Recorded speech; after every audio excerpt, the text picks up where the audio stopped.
Hello friends, welcome to UPSC Niti. जी, ये है हमारा डेली क्विज फॉर यूपीएससी और आज है 22 अप्रैल 2017। तो हमारे आज के क्वेश्चन देखने से पहले देख लेते हैं हमारे आज के टॉपिक। देखिए, फर्स्ट है PAN, that is permanent account number. The next is international groups. Third question is on quality mark. The next question is on FSSAI। After that urumin. Next question is on isthmus. After that Buddha's first sermon. 8 question जो है वो है earth twin. Next question is on Lok Sabha speaker and last question is on Shagun portal. Alright friends, तो सबसे पहले हमारे कल के प्रैक्टिस क्वेश्चन के आंसर देख लेते हैं। हमने पूछा था कि इनमें से कौन सी सिटी जो है वो ट्रॉपिक ऑफ कैंसर के सबसे नजदीक है।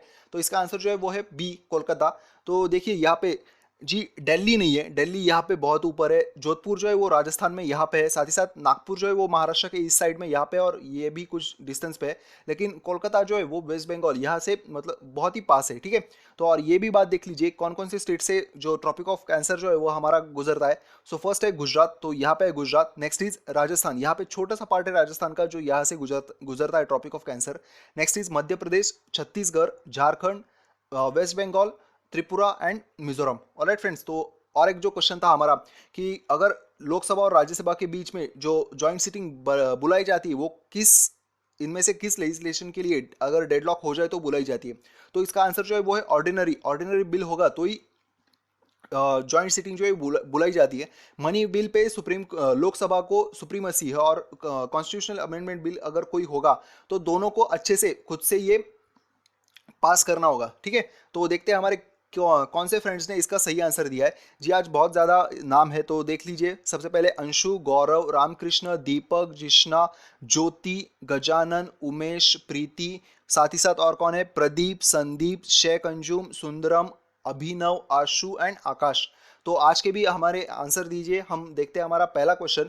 जी PAN, that is permanent account number, इसके बारे में हमें करेक्ट स्टेटमेंट बताना है। जी हमने ये क्वेश्चन क्यों ऐड किया, तो आप जानते हैं अभी हमारे इंटरव्यू चल रहे हैं। तो हमारे एक जो फ्रेंड है इनको पैन नंबर के बारे, पैन जो होता है हमारा, इसके बारे में क्वेश्चन पूछा गया था। और ये क्वेश्चन क्यों आया था, तो आप जानते हैं रिसेंटली हमारे गवर्नमेंट ने मतलब बजट के बाद जो फाइनेंस बिल आया है इसमें जो टैक्स रिटर्न्स भरना जो होता है इसके लिए पैन जो है वो आधार कार्ड से लिंक करना मैंडेटरी कर दिया है। तो इसी पे हमारे फ्रेंड को क्वेश्चन पूछा गया था। सो देखते हैं इसके बारे में। जी पैन क्या है, it is a code that act as a identification for Indian national, specially those who pay income tax. मतलब ये किनको अलॉट किया जाता है, तो मतलब आइडेंटिफिकेशन ऑफ इंडियन नेशनल्स। और ये जो इनकम टैक्स भरते हैं ये आइडेंटिफिकेशन हो सके इसके लिए पैन नंबर दिया जाता है, ऐसा फर्स्ट स्टेटमेंट है। Next is it is a unique numeric identifier issued to the judicial entities identifiable under the income tax act 1961, ऐसा ये सेकंड स्टेटमेंट है। मतलब ये यूनिक होता है, साथ ही साथ ये न्यूमरिक आइडेंटिफायर होता है। ये जुडिशियल एंटिटीज को दिया जाता है अंडर जो हमारा इनकम टैक्स एक्ट है 1961 का, इसके तहत ये दिया जाता है, ऐसा सेकंड स्टेटमेंट है। Next is it is issued by income tax department under the CBDT के प्रोविजन के तहत, ऐसा ये थर्ड स्टेटमेंट है, ठीक है। तो इसके आप ऑप्शन देख लीजिए। जी मैं आपको है ना फिर से एक बार ये पैन नंबर जो पैन कार्ड जो है वो दिखा देता हूँ। जी यहाँ पे देखिए आयकर है, बाकी भी कुछ इसके फैक्ट्स आप देख लीजिए चाहे तो पॉज करके, और जी ये क्वेश्चन को अटेम्प्ट कीजिए। पहले मैं 2 सेकंड का पॉज देता हूँ, ठीक है। तो देखिए ये फर्स्ट स्टेटमेंट जो है ये बात सही है, मतलब ये आइडेंटिफिकेशन कर रहा है हमारे इंडियन नेशनल्स का और जो इनकम टैक्स भरते हैं, मतलब ये फर्स्ट स्टेटमेंट सही है। इसका थर्ड स्टेटमेंट जो है ये भी सही है कि ये इनकम टैक्स डिपार्टमेंट, यहाँ पे आपने देखा होगा ये आधार कार्ड आयकर विभाग, इनकम टैक्स डिपार्टमेंट, तो थर्ड ये बात सही है। और साथ ही साथ इसका सुपरविजन जो है सीबीडीटी द्वारा किया जाता है, मतलब थर्ड स्टेटमेंट जो ये भी सही है। यहाँ पे ये यूनिक है, ये बात सही है। इनकम टैक्स एक्ट मतलब ये एक्ट 1961 के तहत दिया जाता है, ये बात भी सही है। जुडिशियल एंटिटीज को दिया जाता है, ये बात भी सही है। लेकिन ये देखिए ये न्यूमरिक आइडेंटिफायर हमने कहा था, जी ये न्यूमरिक आइडेंटिफायर नहीं। यहाँ पे अगर आप खुद का भी जो पैन कार्ड है वो देखेंगे तो ये न्यूमरिक नहीं अल्फा न्यूमरिक होता है, ठीक है। जी छोटी सी एक मतलब हमने यहाँ पे क्वेश्चन में गलती कर दी थी। सो ये अल्फा न्यूमरिक है। सो हमारा आंसर ये जो सेकंड जो है वो इनकरेक्ट है। फर्स्ट एंड थर्ड जो है ये बात सही है, मतलब बी इसका आंसर है। ऑलराइट, तो इसके बारे में एक छोटी सी न्यूज़ थी कि सुप्रीम कोर्ट ने पूछा है कि ऐसा जो अभी फाइनेंस बिल में जो प्रावधान किया गया है ये क्यों किया है, मतलब आधार कार्ड को क्यों मैंडेटरी कर रहे हो आप लोग, ऐसा सुप्रीम कोर्ट ने पूछा है। तो हमारे जो अटर्नी जनरल जो है रोहतगी सर, इन्होंने बताया कि होता क्या है कि अगर एक पर्सन के पास एक से ज़्यादा पैन कार्ड होते हैं, मतलब फेक पैन कार्ड्स अगर होते हैं, तो इससे वो अपने जो फंड्स होते हैं वो शेल कंपनी पे डाइवर्ट कर सकते हैं। मतलब इससे होता क्या है कि टैक्स इवेजन करना लोगों के लिए आसान हो जाता है अगर एक से ज़्यादा पैन कार्ड हो तो। लेकिन अगर हम पैन कार्ड को आधार नंबर से कनेक्ट कर देंगे तो होगा क्या कि एक बंदे के पास पास अगर एक से ज़्यादा भी पैन कार्ड होंगे तो वो उनका लिंकिंग हो जाएगा। सो ये पता चल जाएगा कि कोई व्यक्ति अगर शेल कंपनीज में अपनी जो उसकी शेल कंपनीज वो अगर पैसे कोई फंड जो है वो डाइवर्ट कर रहा होगा तो ये उसके मतलब ट्रेल्स जो होंगे वो कैच कर लिए जाएंगे, ठीक है। तो यही था जो इंपॉर्टेंट फैक्ट है। ये जो अटर्नी जनरल जो है ना, ये कौन से आर्टिकल के तहत आता है कॉन्स्टिट्यूशन के, ये आप हमें बताइए कमेंट्स में। अब देखते हैं हमारा मतलब इसके जो पैन है इसके बारे में कुछ इंपॉर्टेंट फैक्ट्स देख लेते हैं जी। देखिए ये 10 कैरेक्टर अल्फा न्यूमेरिक आइडेंटिफायर है जो हमने अभी बताया। ये इंडियन इनकम टैक्स 1961 के तहत अलॉट किया जाता है। ये ऐसे एक एग्जाम्पल देख लीजिए। इसका सुपरविजन जो है पैन कार्ड का ये central board of direct taxes इसके द्वारा किया जाता है और ये एक इंपॉर्टेंट प्रूफ है आइडेंटिफिकेशन का। Next is it is also issued to the foreign nationals, मतलब हमारे इंडियंस के साथ साथ ये फॉरेन नेशनल्स को भी, जो हमारे यहाँ पे इन्वेस्टर्स वगैरह आते हैं, इनको भी इशू किया जाता है। और इसी वजह से ये एज ए इंडियन सिटीजनशिप का प्रूफ ऐसे एक्सेप्ट नहीं किया जाता। ये मैंडेटरी कर दिया गया है रिसेंटली फाइनेंशियल ट्रांजैक्शन को, जैसे कि बैंक में अपना अकाउंट ओपन करना या फिर सैलरी वगैरह ये लेने के लिए ये मैंडेटरी कर दिया गया है। और इसका मेन पर्पस क्या था जब ये लाया गया था, to bring the universal identification to all the financial transactions and prevent the tax evasion, मतलब टैक्स इवेजन कम करना है और जो कोई भी हमारे ट्रांजैक्शन होते हैं फाइनेंशियल ट्रांजैक्शन उनको आइडेंटिफाई करना है इसके लिए। और जी आप ये बात तो जानते होंगे कि पैन जो है वो अगर आप अपना खुद का एड्रेस भी चेंज कर लोगे, अब भारत में कहीं पे भी रहने जाओगे तो भी ये पैन जो है वो चेंज नहीं होता, ठीक है। तो ये बात इंपॉर्टेंट है और इसी वजह से इसको परमानेंट अकाउंट नंबर ये इस वजह से जाना जाता है, ठीक है फ्रेंड्स। तो पैन के बारे में हमने अच्छे से कवर कर लिया था। अब देखते हैं हमारा next question, India is not member of which of the following group. तो इनमें से India is member of which of the following group, sorry कौन से ग्रुप का मेंबर है, ऐसा ये क्वेश्चन है। देखिए फर्स्ट है NSG that is nuclear supplier group, next is missile technology control regime, third is Wassenaar agreement and last is Australia group, ठीक है फ्रेंड्स। अगर आपको इस क्वेश्चन का जवाब आता है तो आपकी जो इस साल की प्रीलिम के लिए जो आपकी रिवीजन चल रही है वो बहुत ही अच्छे से चल रही है, ऐसे आप कंसिडर कर सकते हो जी। इसका आंसर है बी दैट इज 2 ओनली, मतलब ये मिसाइल टेक्नोलॉजी कंट्रोल रिजीम जो है इसका हम अभी मेंबर है जी। हम पिछले साल कुछ जून में इसके मेंबर बन गए थे और ये अभी न्यूज़ में है कि ये Indian navy test fire the land attack version of BrahMos supersonic missile. ये ब्राह्मोस क्या था, जो हम MTCR के मेंबर बनने से पहले जो ब्राह्मोस था ना, इसकी रेंज थी 290 किलोमीटर्स। ऐसा क्यों था, तो MTCR के जो मेंबर्स नहीं है उनको 300 किलोमीटर से ज़्यादा बड़े जो क्रूज मिसाइल्स वगैरह होते हैं ना, मिसाइल जो होते हैं इनकी खरीदी फॉर, तो ये ऐसे मतलब कोई ये दूसरे देशों को बेच नहीं सकते थे। तो इस वजह से हमने पहला जो ब्राह्मोस बनाया था ये 290 किलोमीटर्स का था। और अब जब हम MTCR के मेंबर बन गए तो हम इसको अपग्रेड करने की सोच रहे हैं, ठीक है, ब्राह्मोस को। ये ब्राह्मोस हमारा कोलैबोरेशन किसके साथ है, तो रशिया के साथ। और ये ब्राह्मोस को नाम कैसे मिलता है, तो इंडिया की जो रिवर है ब्रह्मपुत्र और रशिया की रिवर है मोस्कवा, ठीक है। ये बात याद रखिए। और साथ ही साथ ये जो है ना, ये इंपॉर्टेंट हमारे ग्रुप्स है, इस साल हो सकता है कि इस पर से किसी एक पे क्वेश्चन पूछा जाए।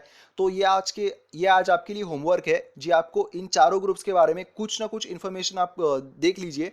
और ये हम नहीं कहते कि कमेंट्स में बताइए, लेकिन आप कुछ ना कुछ तो पढ़ लीजिए। हो सकता है कि इसके बारे में कुछ यूपीएससी पूछ ले। और स्पेसिफिकली ये जो दोनों है ना, ये बहुत ही ज़्यादा न्यूज़ में, और इसमें से हम इसके मेंबर है और ये एनएसजी के मेंबर नहीं है। तो इसके बारे में तो पढ़ ही लीजिए, एमटीसीआर के बारे में। और अगर टाइम मिलता है तो एनएसजी के बारे में पढ़िए, और ये भी हो सकता है तो देख लीजिए।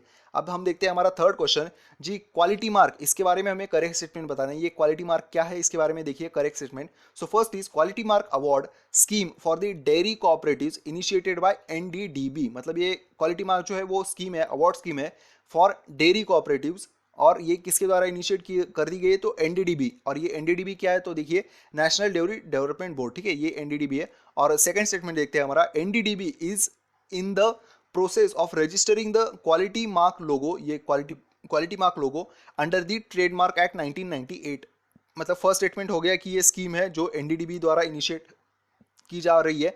और सेकंड स्टेटमेंट क्या है कि ये एनडीडीबी जो है ये रजिस्ट्रेशन करने वाला है इसका क्वालिटी मार्क लोगो का अंडर ट्रेडमार्क एक्ट 1998, ऐसा सेकंड स्टेटमेंट है, ठीक है। तो इनमें से कौन सा करेक्ट है ये हमें बताना है। तो इसके सी जो है, मतलब दोनों स्टेटमेंट सही है जी। इसके बारे में पीआईबी में एक न्यूज़ थी तो इस वजह से हमने ये क्वेश्चन ऐड कर दिया गया था। तो देखिए ये क्या है कि हम, आप तो जानते हैं कि हमारे यहाँ पे मिल्क में अडल्ट्रेशन बहुत ही ज़्यादा मात्रा में हो रहा है।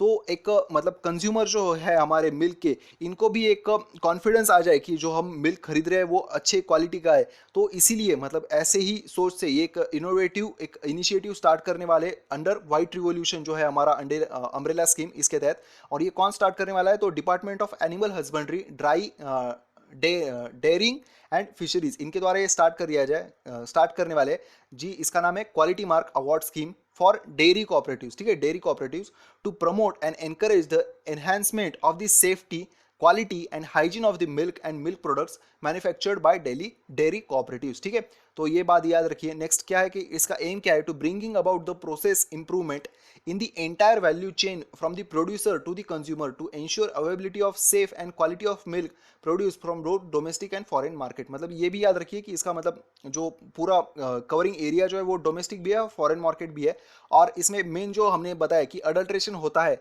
वो नहीं हो सके, इस वजह से ये क्वालिटी मार्क स्कीम जो है वो अवार्ड स्कीम ये लाई जा रही है, एनडीडीबी इसके तहत सपोर्ट जो है इसका, ठीक है। तो नेक्स्ट क्वेश्चन देखते हैं हमारा question number 4, choose the correct statement about FSSAI। तो इसके बारे में हमें करेक्ट स्टेटमेंट बताएं जी। आप जानते हैं पिछले साल इसी पे यूपीएससी ने एक बार क्वेश्चन पूछा था, और हमारा पहला जो क्वेश्चन था इसी के संलग्न में ये क्वेश्चन है। तो देखिए फर्स्ट क्या है, FSSAI is an autonomous body establish under the ministry of health and family welfare.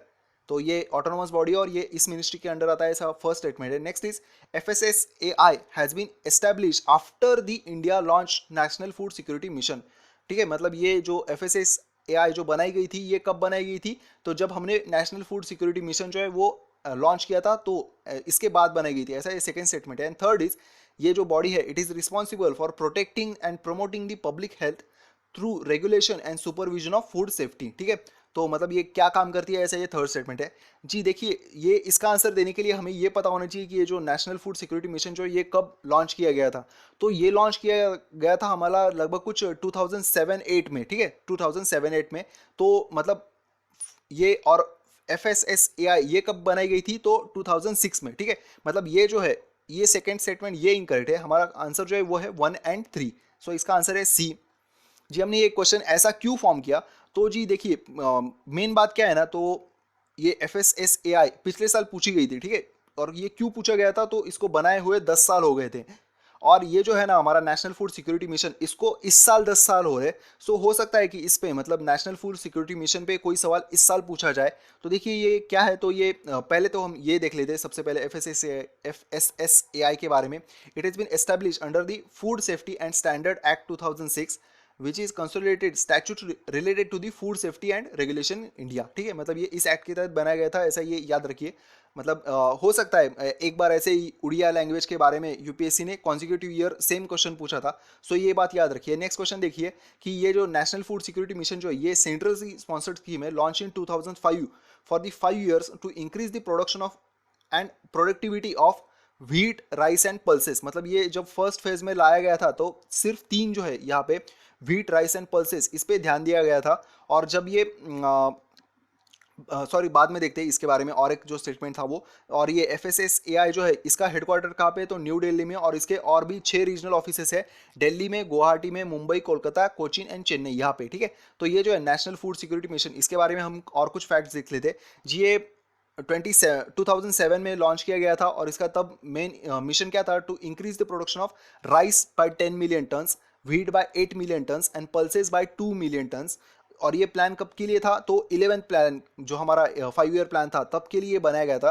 लेकिन बाद में इसको मतलब 12th प्लान में भी इसको कंटिन्यू किया गया, और तब इसका ऐसा प्रोडक्शन था कि ऐसा प्लान था कि प्रोडक्शन जो है हमारा फूड ग्रेन्स का वो हमें 25 million तक बढ़ाना है। उसमें से 10 million होगा राइस का, 10 million tons राइस का, 8 million ton wheat, 4 pulses, 3 for coarse cereals, ठीक है जी। ये कितना था, इतना परसेंटेज एक्यूरेट याद रखना तो हमारे लिए ज़रूरत नहीं है।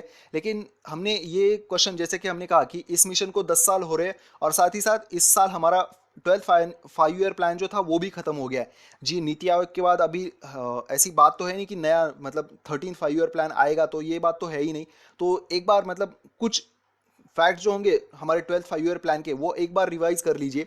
और ये बात याद रखिए कि जो 12th 5 year प्लान था, इसके तहत जो ये नेशनल फूड सिक्योरिटी मिशन के तहत कौन कौन से हमारे कंपोनेंट है, तो राइस है, व्हीट है, pulses, coarse cereals and commercial crops. Alright friends, तो ये बात याद रखिए। और ये जो मेन कुछ लोगों का इस पे कंफ्यूजन होता है, ये नेशनल फूड सिक्योरिटी मिशन है और हमारा नेशनल फूड सिक्योरिटी एक्ट है, ठीक है। ये दोनों अलग अलग है, ये बात ही भी याद रखिए। और जी हमने अभी जो कहा कि जो मेन क्रॉप्स कौन कौन से हैं, तो rice, wheat, pulses coarse cereals and commercial crops, ये बात याद रखिए, हो सकता है कि इस पे क्वेश्चन पूछ लिया जाए। अब देखते हैं हमारा फिफ्थ क्वेश्चन जी, उरुमीन ये रिसेंटली न्यूज में था, तो ये इसके बारे में कौन सा करेक्ट है ये हमें बताना है। देखिए फर्स्ट क्या है, it is a name given to the robot developed by China.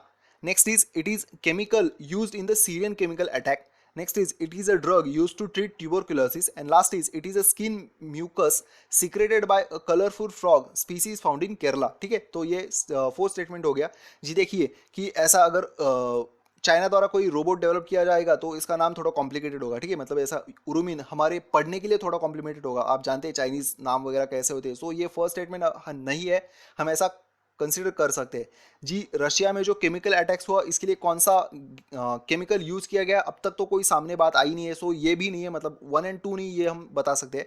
हमें अब जो चूज करना है वो सिर्फ 3 और 4 से चूज कर रहे हैं। ठीक है, तो आप है ना ऐसे मतलब मैं प्री में भी ऐसे जो मतलब एलिमिनेशन टेक्निक यूज कीजिए। होता क्या है कि इससे हमारी जो प्रोबेबिलिटी वो 50% के लिए तो कम हो गई ना, हमें मतलब जो हमें रिस्क लेना है वो सिर्फ 50% में लेना है। तो देखिए इसका आंसर जो है वो है 4, कि ये एक स्किन म्यूकस सीक्रेट किया जाता है एक कलरफुल फ्रॉग द्वारा, जो पाया जाता है केरला में। ठीक है, ये बात याद रखिए, केरला में। और ये इंपॉर्टेंट क्यों है, तो ये जो फ्रॉग है ना, इसके जो मतलब इसमें जो पेप्टाइड है, जो हम H1 जो इन्फ्लुएंजा वायरस जो है इसको किल करने के लिए कारीगर साबित हो सकता है, ऐसी न्यूज़ आई है। ऐसे जो कोई एक टीम है, यहाँ पे आप पढ़ लीजिए किसने ये इसके बारे में रिसर्च किया है, और ये इम्यूनिटी जो मैगजीन है इसके बाद इसमें आया था, तो इस वजह से ये न्यूज़ में था। और हो सकता है हमारे लिए बहुत ही ज़्यादा मतलब फ्यूचर के हिसाब से ये हमारे लिए बहुत ही ज़्यादा एक इंपॉर्टेंट न्यूज़ हो। तो याद रखिए उरुमिन। ठीक है, और ये कहाँ पे फ्रॉग पाया जाता है, तो केरला में। ठीक है, इसके बारे में कुछ और फैक्ट्स है जी। ये peptide was specific for H1 strains of flu. ठीक है, H1 strains of flu such as जो हमारे 2009 में जो पैंडेमिक स्ट्रेन था H1N1 और 9, और ये जो बाकी थे ना H3N2, ऐसे मतलब H1 के लिए है ये इफेक्टिव, H3 वगैरह इसके लिए इफेक्टिव अभी तक तो ये पाया नहीं गया है। And urumin is a far from becoming a anti flu drug, मतलब ये सिर्फ अभी ऐसी जो क्या स्टडी की गई है, ऐसा ये हो मतलब ड्रग बनाया गया ऐसी कोई बात नहीं है। सो ये it is far from becoming anti drug, but this is the first evidence of the flu killing ability. ठीक है, तो ये बात याद रखिए। ये ना कहाँ पे पाया जाता है, केरला में, ये भी इंपॉर्टेंट है हमारे लिए। नेक्स्ट क्वेश्चन देखते हैं, हमारा six question, choose the correct statement about isthmus. Isthmus के बारे में हमें करेक्ट स्टेटमेंट बताना है। तो देखिए क्या है, it is a narrow piece of land connecting to larger areas across the expanse of water that otherwise separates them, मतलब ये जो लैंड को इनको कनेक्ट करता है और पानी को दूर करता है, ऐसा ये इस्तेमस होता है, ऐसा फर्स्ट स्टेटमेंट है। करेक्ट है ना जी, मैंने इसका आई होप इसका मैंने करेक्ट बता दिया होगा। तो देखिए नेक्स्ट इज जी, ये फर्स्ट स्टेटमेंट फिर से एक बार देख लेते हैं जी। क्या होता है कि जो दो वाटर बॉडीज होती है ये इनको कनेक्ट डिफ्रेंशिएट करता है, ऐसा ये इस्तेमस होता है, ऐसा ये फर्स्ट स्टेटमेंट है। Next is tombolo is a isthmus that consist of spits और बार, ऐसा ये सेकंड स्टेटमेंट है। मतलब ये टोम्बोलो जो होता है, ये स्पिट जो आप जानते होंगे, ये ड्यून्स जो होते हैं ना, इनको कनेक्ट करने वाला इस्तेमस होता है, ऐसा ये सेकंड स्टेटमेंट है। Next is the isthmus of Panama is a narrow strip of land that lies between the Caribbean sea and the Pacific ocean linking north and south America. तो ये मतलब पनामा इस्तेमस कहाँ पे, ये इसके बारे में बताया गया है थर्ड स्टेटमेंट। तो कौन सा करेक्ट है ये हमें बताना है। तो जी इसका आंसर है डी, दैट इज ये ऑल करेक्ट है जी। आप ये अगर आपको टोम्बोलो पता नहीं होगा, मतलब मुझे भी आप पता नहीं था इसके बारे में, तो देखिए ये हम जो हमारा एक्सप्लेनेशन है वहाँ पे देख लेते हैं। तो पनामा, ये देखिए यहाँ पे, ये यहाँ से ये नॉर्थ अमेरिका स्टार्ट होता है, यहाँ पे साउथ अमेरिका है। तो हमारा थर्ड स्टेटमेंट जो है ये बात करेक्ट है। ये देखिए टोम्बोलो, ये देखिए ऐसा ये रेत का होता है, और ये मतलब दोनों वाटर बॉडीज को डिफरेंट करता है। ठीक है, तो और पहला जो स्टेटमेंट था वो तो आप जानते हैं कि ये वाटर बॉडीज को, दो अलग वाटर बॉडीज को अलग करता है, और ऐसा ही एक स्ट्रेट होता है। ठीक है, जो इसके अपोजिट केस होता है। ठीक है, स्ट्रेट जैसे हमारी पार्क स्ट्रेट है वैसे ही। तो इस्तेमस ये हमने देख लिया, टोम्बोलो इसके बारे में भी देख लिया। इस्तेमस ऑफ पनामा, इसको पहले किस नाम से जाना जाता है, तो इस्तेमस ऑफ डैरियन। ठीक है, ये पिछले साल पनामा पेपर लीक की वजह से न्यूज़ में था, और साथ ही साथ अभी भी इसके बारे में कुछ न्यूज़ आई थी, सो हमने ये क्वेश्चन ऐड कर दिया। अब देखते हैं हमारा seventh question, eight which place Buddha gave his first sermon. तो कहाँ पे फर्स्ट सरमन दिया था, वैशाली, सारनाथ, लुम्बिनी या फिर पाटलिपुत्र। जी देखिए ये जो इसका आंसर है ये है सारनाथ। ठीक है, सारनाथ पे कहाँ पे, तो धमेक स्तूपा, यहाँ पे सारनाथ पे, यहाँ पे इन्होंने अपना पहला सरमन दिया था India, where Buddha gave is first sermon and it was build by Ashoka. ठीक है, इसके ये बिल्ड इसके द्वारा किया गया था, अशोका द्वारा। और जी जो सरमन थे ना, इनके बारे में हमने एक न्यूमोनिक बनाया गया था, राज वैशाली पाटिल लिव्स इन कुंदलवन। और इसके बारे में हमने जो हमारा मार्च का आई थिंक पार्ट 2 जो वीडियो था इसमें भी अच्छे से एक्सप्लेन किया था, तो आप चाहे तो वो देख सकते हैं। हम देखते हैं हमारा next question. 8 question is on which planet is called earth twin sister. तो कौन से प्लैनेट को हमारा अर्थ का ट्विन सिस्टर कहा जाता है? तो मार्स, जुपिटर, वीनस या फिर सैटर्न। ठीक है, तो इसका आप जानते होंगे, ये मतलब हमारा एक बहुत ही स्कूल टाइप का ही क्वेश्चन था। तो देखिए इसका आंसर जो है वो है 3, दैट इज वीनस को। और ये क्यों न्यूज़ में है? तो हमारा इसरो जो है ना, ये अभी मार्स के बाद प्लान कर रहा है इस वीनस पे जाने के लिए। ठीक है, तो वीनस पे, और ये वीनस को और बाकी कुछ जो इंपॉर्टेंट फैक्ट्स है इसके बारे में ये देख लेते हैं। इसको येलो प्लैनेट इस नाम से भी जाना जाता है। ये अर्थ का ट्विन सिस्टर है। क्यों? क्योंकि जो इसके हमारे जो कैरेक्टरिस्टिक है, लाइक हमारे प्लैनेट की साइज, मास, डेंसिटी, ग्रेविटी, ये लगभग सिमिलर है। इस वजह से इसको अर्थ का ट्विन सिस्टर ऐसे इस नाम से जाना जाता है। लेकिन ये हॉट है। ठीक है, और क्यों? क्योंकि ये सन के बहुत पास है ना, तो ये हॉट है। और ये आई थिंक वीनस जो है वो हॉटेस्ट भी है। अगर मैं गलत हूँ तो मुझे कमेंट्स में बताइए। वीनस जो है मतलब मर्क्यूरी से भी हॉट है, ऐसा ये है। ये बात अगर आपको पता होगी तो आप चेक करके बताइए और बताइए मुझे मैं करेक्ट हूँ या नहीं। एंड जी बात तो हमने देख ली, ये येलो प्लैनेट है। ये यहाँ पे आप देख सकते हैं वीनस जो है वो येलो प्लैनेट है। हमारा नेक्स्ट क्वेश्चन देखते हैं, 9th क्वेश्चन। लोकसभा स्पीकर के बारे में इनमें से कौन सा करेक्ट स्टेटमेंट है ये हमें बताना है। तो फर्स्ट इज ही और she holds the office during the pleasure of president. Next is he she needs to be the member of the house at the time of election but has to become, sorry मैंने गलत पढ़ लिया था। he or she need not to be member of the house at the time of the election but has to become the member of the house within the 6 month of the date of the election। मतलब ये ऐसा कोई बात नहीं है ज़रूरी कि ये मेंबर होनी ही चाहिए जब वो बनाई जाती है, इलेक्ट की जाती है। लेकिन बाद में मतलब 6 महीने के भीतर इनको कोई एक जो ऑफिस होता है इसका मेंबर बनना होता है, ऐसा सेकंड स्टेटमेंट है। Next is if he intends to resign the letter resignation has to be addressed to the deputy speaker. मतलब इनको रेजिग्नेशन करना हो लोकसभा स्पीकर को, तो रेजिग्नेशन किनके पास देना होता है? तो डेप्यूटी स्पीकर के पास। ऐसा थर्ड स्टेटमेंट है। ठीक है, तो ये थर्ड स्टेटमेंट जो ये बात तो सही है कि डेप्यूटी स्पीकर को रेजिग्नेशन देना होता है, लेकिन सेकंड जो है ये इनकरेक्ट है। ऐसा कोई मतलब जो कोई लोकसभा के स्पीकर होते हैं ना, सॉरी लोकसभा के मेंबर होते हैं ना, इनमें से ही लोकसभा के स्पीकर चुने जाते हैं। ठीक है, मतलब ये मेंबर होना इंपॉर्टेंट है। तो सेकंड स्टेटमेंट इनकरेक्ट है और साथ ही साथ फर्स्ट भी इनकरेक्ट है, क्योंकि इनको अगर निकालना होता है तो मतलब जो लोकसभा के मेंबर्स होंगे यही डिसाइड करेंगे कि ये अपने पोस्ट पे रहेंगे या नहीं। तो प्रेसिडेंट की यहाँ पे कोई प्लेजर नहीं वगैरह नहीं होता। सो फर्स्ट जो है वो भी इनकरेक्ट है। हमारा आंसर जो है वो है C3 ओनली। ठीक है, तो ये मतलब हमने तो बता दिया, आप जानते ही होंगे। नेक्स्ट क्वेश्चन देखते हैं हमारा 10th question. The Shagun portal monitors. तो शगुन पोर्टल जो है ये किसकी मॉनिटरिंग के लिए बनाया गया था? सो सुकन्या समृद्धि स्कीम, सर्व शिक्षा अभियान, सबला scheme and integrated child development scheme. ठीक है, तो शगुन पोर्टल ये किसके लिए बनाया गया है? तो इसका आंसर है बी, दैट इज सर्व शिक्षा अभियान। तो ये हमारा योजना के बारे में क्वेश्चन था। तो देखिए शगुन दैट इज शाला मीन्स स्कूल, और नेक्स्ट इज गुण मीन्स क्वालिटी। तो ऐसे ही ये शगुन एक्रोनिम बनाया गया है। ये क्या है? तो वेब पोर्टल है जो मॉनिटर करता है सर्व शिक्षा अभियान को, और ये किसके द्वारा बनाया गया है? तो वर्ल्ड बैंक द्वारा in collaboration with union ministry of HRD। हमारा ह्यूमन रिसोर्स डेवलपमेंट जो मिनिस्ट्री है इसके द्वारा ये बनाया गया है, वर्ल्ड बैंक और HRD द्वारा ये बनाया गया है। ठीक है, तो ये थे हमारे आज के क्वेश्चन। अब देखते हैं हमारे प्रैक्टिस क्वेश्चन। जी पहला क्वेश्चन है, which of the following chemical is responsible for the depletion of ozone layer in atmosphere. तो ओजोन का जो डिप्लीशन होता है ये किसकी वजह से होता है? Chlorofluorocarbons, nitrogen oxide, nitrous oxide sorry, next is C sulphur dioxide and last is carbon dioxide. ठीक है, तो इनमें से किसके द्वारा ओजोन का डिप्लीशन होता है ये आप हमें बताइए कमेंट्स में। Next is who among the following European were last to come to pre independence India as a trader. मतलब सबसे आखिर में कौन से यूरोपियंस आए थे? डच, इंग्लिश, फ्रेंच और पोर्तुगीज। तो ये दोनों क्वेश्चन के आंसर्स आप हमें कमेंट में बताइए। साथ ही साथ हमने मतलब हमारे कल 1000 सपोर्टर्स कंप्लीट हो गए, 1000 सब्सक्राइबर्स हमारे कंप्लीट हो गए, तो हमने एक वीडियो ऐड किया था, अपलोड किया था। तो वो एक काइंड ऑफ इंटरेक्शन वीडियो है। अगर आपने वो नहीं देखा होगा तो प्लीज़ देखिए, और उसके बारे में जो हमने कमेंट करने को कहा है वो भी कमेंट कीजिए, और जो हमारे आज के क्वेश्चन है इनके बारे में भी कमेंट्स कीजिए।